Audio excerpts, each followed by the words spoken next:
Hey there, guys. Well, you know, you got a big project like this 64. Big project's made up of a lot of little projects. Little project today is to fill in the missing letters. Some of these there were a few more letters on there when we left Bakersfield. By the time we got to Napa, well, this is what's left. And the way that these cars were set up, the letters have the studs, and they're meant to have little caps pressed on from the back. And they actually put the letters on before the fender is mounted to the car. As near as we can figure the way it's done. There's absolutely no clearance up in the back.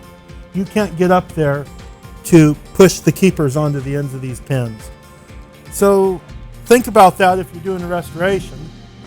That, you know, if you got the fender's off the car, been painted, make sure you get these letters put on it before you mount it up to the car. But in this situation, this is just a driver. This is just going to be John's fun summertime driver. So we're just trying to get it to look good, do the best we can with the resources we have.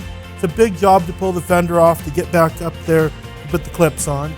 So just to get this looking good, we just simply use some trim adhesive and apply a little bit onto the pins and run them into their locations.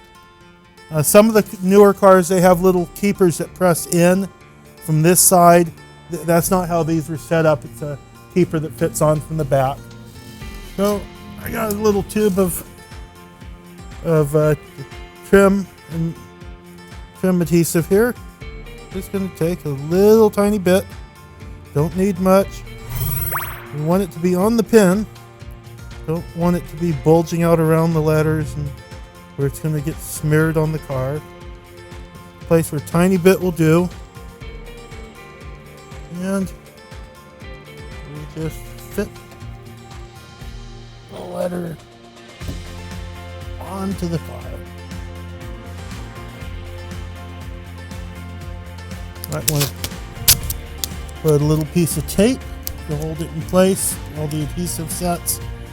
But talking to guys, this has been the best solution we've been able to come up with for these where the rear of the panel is just inaccessible. You guys have any ideas, put them in the comments below so we can do a better job and share the information with everybody. But this is what we're going to do, get the car looking good so that John can take it out cruising.